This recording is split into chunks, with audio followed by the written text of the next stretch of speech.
প্রতিবেশী যাতায়াতের রাস্তা না দিলে করণীয় কি? আপনার বাড়িতে যাওয়ার একমাত্র রাস্তা যদি প্রতিবেশীর জমির উপর দিয়ে হয় এবং সে কোনো অজুহাতে সেই রাস্তা যাতায়াতে বাধা দেয়, তাহলে প্রথমেই শান্তিপূর্ণ মীমাংসার পথ খোঁজা উচিত।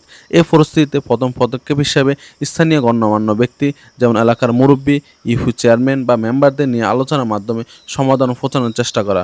এভাবে অনেক সময় দুই পক্ষের মধ্যে আলোচনার মাধ্যমে সহজে সমস্যার সমাধান হয়ে যায়। তবে যদি এই পদ্ধতি কার্যকর না হয়, তাহলে পরবর্তী পর্যায়ে থানায় সাধারণ ডায়েরি, জিডি করে পুলিশের সাহায্য নেওয়া যেতে পারে। থানায় অভিযোগ জানিয়ে পুলিশের হস্তক্ষেপের মাধ্যমে সমস্যাটির একটি প্রাথমিক সমাধান পাওয়া যেতে পারে। কিন্তু থানার মাধ্যমে যদি সমাধান না আসে, তাহলে শেষ পর্যায়ে যেতে হবে ম্যাজিস্ট্রেট কোর্টে। এক্ষেত্রে দেওয়ানি কার্যবিধি 145 ধারায় মামলা করা সম্ভব। এই ধারাটি মূলত জমি বা স্থাবর সম্পত্তি নিয়ে বিরোধ থাকলে তার শান্তিপূর্ণ মীমাংসার জন্য আদালতে হস্তক্ষেপ নিশ্চিত করে।